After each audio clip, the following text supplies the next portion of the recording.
ታዝኔ ጥያቄ ትንሽ ስለጨነቀኝ ነው እና በቅርቡ ወደ ሀገር እገባለሁኝ። ሀገር የምገባበት ምክንያት አያቴ ነች ያሳደገችኝ። እኔ እናትና አባቴ የሞቱት በአንድ አመቴ ነው። ከዛን ጀምራ እሷ ነች እና ያሳደገችኝ እና ያለችኝ ከታላቅ እህቴ ጋር ነበረች። ታላቅ እህቴ ጋር አልስማማሉ እና አርጅታለች። እሷውን ሰርታ መብላትም አትችልም፣ አይኗ የማያይም እና አንድ አመት ሙሉ ብቻዋን ነው የምታድረው። ላስማማ ብል በሰው በምን ብጥር እምቢ አሉ። በቃ ሊስማሙልኝ አልቻሉም። ልክ እሷ ደግሞ አሁን በጣም ነው እየጠበቀችኝ ያለች። 2 አመት ካደሽ አውፍ አልልም ማለችኝ ማለት ነው። ከዛ እኔም ብሄድ ቆርጫለሁ እና በዚህ መካከል ደግሞ እኔ በጣም ያመኛል። ያኔ እንደ ሲህር ምናምን ያመኛል። ረጅም አመት ሆኖኛል። በፊት የቃሚስትም ጅልባቢስትም ነበርኩኝ። እሱን ጥያለሁኝ። አሁን ሀገር ቤት ሲሄድ እሷ ጋር ሁሉ አልስማማም። እኔ እንደማውቀው ከሆነ እስከዛሬም ለእኔ መልካም ነገር ካደረገችልኝ መጥፎ ነገር መስሎ ነው የሚታይ። ስንራራቅ እንዋደዳለን፣ ግን ስንቃረብ ሀቋን እንደማልወጣ ቃለሁ። ግን ለመሄድ የተገደድኩት ያኔ መስመር ሄደች መኪና ሊጣን ይሉኛል።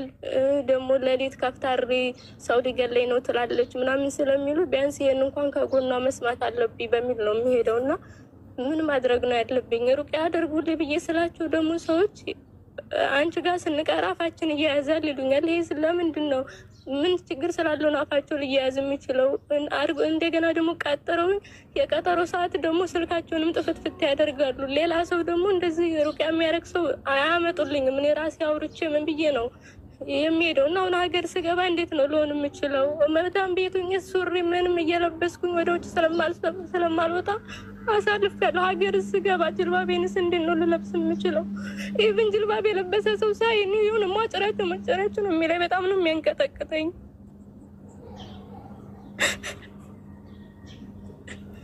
لا حول ولا قوة إلا بالله.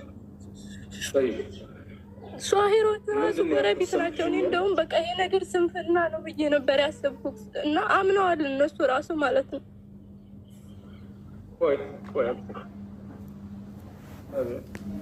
طيب ስህሩ የተቀበረበት ቦታ የታወቀ ስህር ከሆነ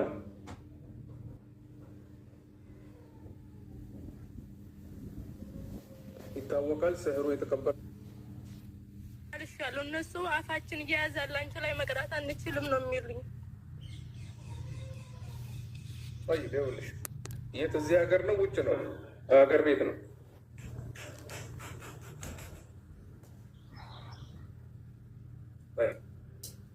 ቀላል ነው ኢንሻአላህ። ዋናው የአንቺ ውጣዊ ጥንካሬ ነው። እጅ ያለ መስጠት እጅ ትች በመጀመሪያ። ሁለተኛ ነገር ደግሞ ሩቅ የአንቺ ራስሽ አድርጊ ትችያለሽ። በኢዝኒላሂ ተዓላ በኢዝኒላህ ትችያለሽ።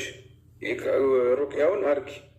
ቢያንስ ራስሽ ማድረግ ካልቻልሽ ቁርአን አያቶችን ዱዓዎችን በኢርፎን እያደረግሽ አድምጭ። በኢዝኒላህ ለውጥ ያገኘሽ ትሄጃለሽ። ምናልባት በአንዴ ላይሆን ይችላል፣ በሁለቴ ላይሆን ይችላል፣ ጊዜ ሊወስድ ይችላል። በሩቅያ ላይ ተበራች። የስህር ቁርአን አያቶችን እነዚህን እየደጋገምሽ እየሰማሽ ወይ ደግሞ እየቀራሽ ዘምዘም ውሃ ላይ ኢንሻአላሁ ተዓላ እየተቀራበት የተወሰነውን ገላሽን እየታጠብሽ የተወሰነው እየተጠጣ ንያሽን እያሳመርሽ ሰላትሽን በጊዜ እየሰገድሽ የጠዋትና የማታ አድካሮችሽን እየቀራሽ ብኢዝኒላሂ ተዓላ ፈውስ ታገኛለሽ። ብኢዝኒላህ የወሰንሽው ወደ ሀገር የመሄድ ውሳኔ አላህ ሱብሓነሁ ወተዓላ ያግዝሽ። ምክንያቱም ይሄም ኃላፊነት ነው።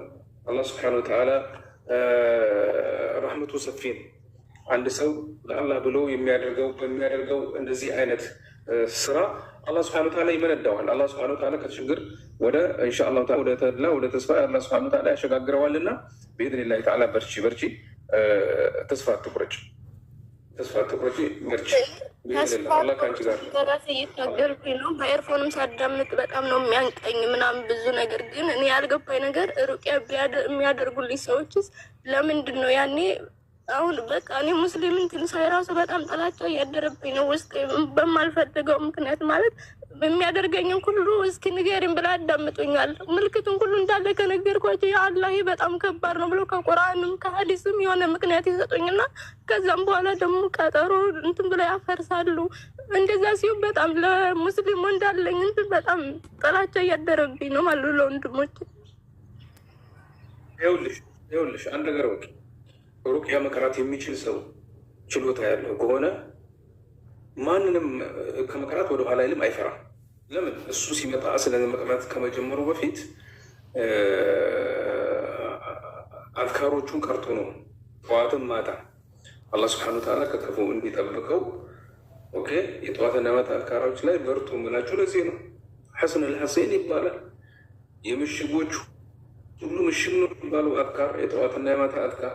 አላህ በሱ ሰበብ ከሁሉ መጥፎ ነገሮች ይጠብቀናል። ስለዚህ ይህንን የሚያደርገው ምንም አይፈራም።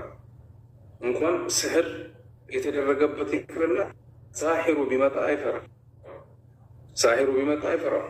ስለዚህ በርቺ፣ አያተል ኩርሲ ፈጽሞ እንዳትተይ። በቃለ ከቻልሽ ከአፍሽ ጠብ እንዳይል አያተል ኩርሲ። ኦኬ አመነ ረሱል፣ እንደገና ሙዓዊዛት፣ እነዚህና የመሳሰሉት በጣም ጠቃሚ የቁርአን አያቶች ናቸው። ስለዚህ እነዚህ ከአፍሽ ጠብ እንዳይሉ መቆምሽ በተቀመጥሽበት ታላ ሰበብ የሆኑ አላህ አፊያ ያደርግሻል።